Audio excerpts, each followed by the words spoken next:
Chaque année au Canada, la firme Caldwell dresse le palmarès, la liste Top 40 Under 40, les 40 entrepreneurs de moins de 40 ans les plus prometteurs au pays.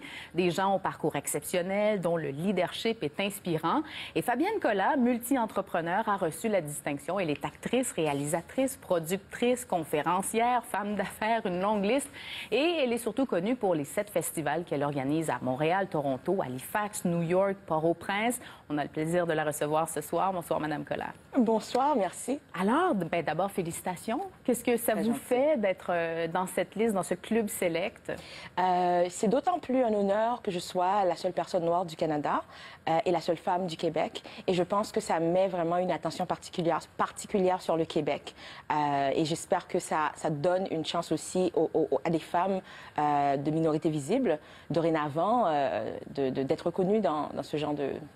Et de croire, oui. Mais comment ça fonctionne, cette liste? Quels sont les critères? Comment vous avez été choisie?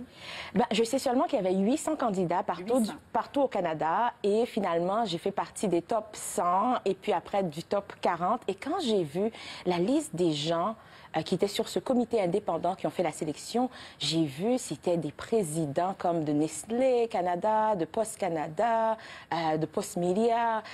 Il y avait des gens comme Mitch Joel, des gens comme Brett Wilson.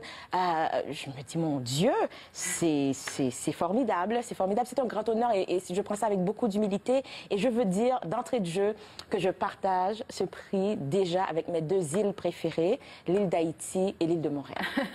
Et là, ce qu'on souligne, c'est votre parcours, votre leadership, votre parcours en affaires.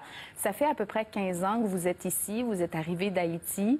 Femme, noire, immigrante. Avec un accent. Avec un accent. C'est pas le point de départ traditionnel des entrepreneurs au Québec. Est-ce que ça a été un obstacle ou ça vous a servi? Au départ, c'était un très grand obstacle parce que moi, j'arrivais ici en tant qu'une actrice très connue de mon pays, acclamée, qui avait gagné plein de prix.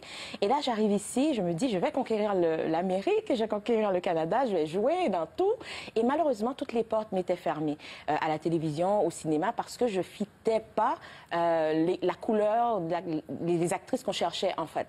En plus, j'avais un accent, en plus, je connaissais pas la culture québécoise, etc. Donc, j'avais tout contre moi. Et là, je me suis dit, on va chercher des films haïtiens, on va les passer ici. Les gens vont voir qu'il existe un cinéma haïtien, mais aussi que cette petite, peut-être, peut jouer. Parce que j'étais dans la jeune vingtaine. Malheureusement, il n'y a aucun festival qui voulait passer ces films. Donc, c'était des noms, des portes closes. Et c'est là que je me suis dit, Montréal a besoin de notre festival. Vous avez décidé de créer votre propre plateforme, finalement. Absolument. Au départ, d'une frustration personnelle, et c'est là que je dis toujours dans mes conférences, c'est bien d'être frustré, ne restez pas frustré, utilisez ça pour faire quelque chose de positif. Dans mon cas, on a recréé la Fondation Fabienne Collat, qui existait déjà en Haïti, dans le but de promouvoir et soutenir la diversité à travers les arts. Et de là, on a créé le Festival du film Black de Montréal, qui au départ, était le Festival du film haïtien et aujourd'hui, qui est devenu le plus grand festival du film black au Canada. Oui. Et bientôt, j'espère un jour en Amérique du Nord, où on a du travail encore. Vous êtes né entrepreneur ou vous avez appris? Je dois dire que je suis tombée dans la marmite parce que mon père est un entrepreneur. Ça a toujours été un homme qui a eu ses propres affaires. J'ai travaillé avec lui dès l'âge de 15 ans, 16 ans, donc je l'ai toujours vu à l'œuvre. Ma mère a toujours été fonctionnaire à l'époque en Haïti, mais elle faisait à côté du commerce plein de trucs et moi, je vendais ces trucs à l'école et tout. Donc, je pense que j'ai toujours eu cette capacité de vendre. J'étais une vendeuse en Haïti. Avant mes 19 ans, j'ai vendu des voitures, j'ai vendu des vêtements, j'ai vendu du cosmétique. J'ai vendu tout ce que vous pouvez imaginer.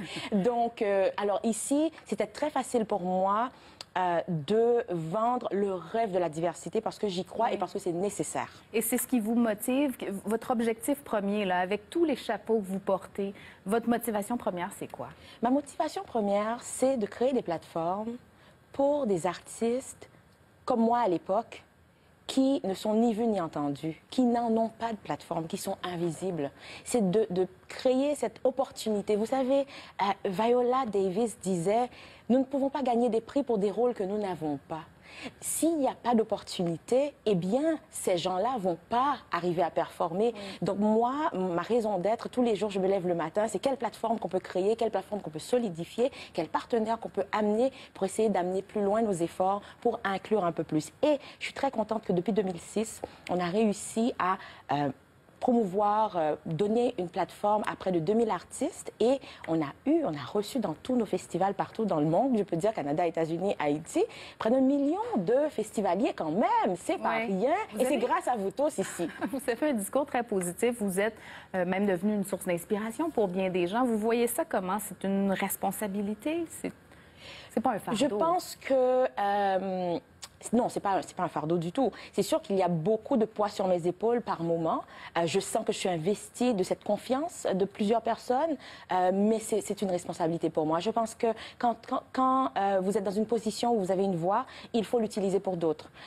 Martin Luther King disait, bien, votre vie commence à devenir vraiment sans raison d'être à partir du moment que vous décidez de ne pas utiliser votre voix pour des causes qui valent la peine. Et je pense que la cause de l'inclusion et de la diversité est une cause noble et de plus en plus de gens s'y intéressent et s'y investissent. Ça, c'est intéressant. Il nous reste peu de temps, Madame Colas. Si vous aviez un conseil à donner aux entrepreneurs de la relève, vous leur diriez quoi? Bien, de foncer, de commencer, de ne pas se faire avec des gens qui les traitent de fous. Vous savez, au début, les gens vont vous dire pourquoi vous voulez faire ça? Et après, ils vont vous dire comment vous arrivez à faire ça. Ayez un plan clair, foncez, ayez une vision claire parce que le monde laissera toujours passer celui qui sait où il va. C'est mon père qui m'a dit ça. Madame Colas, merci beaucoup d'avoir été là. Merci à vous.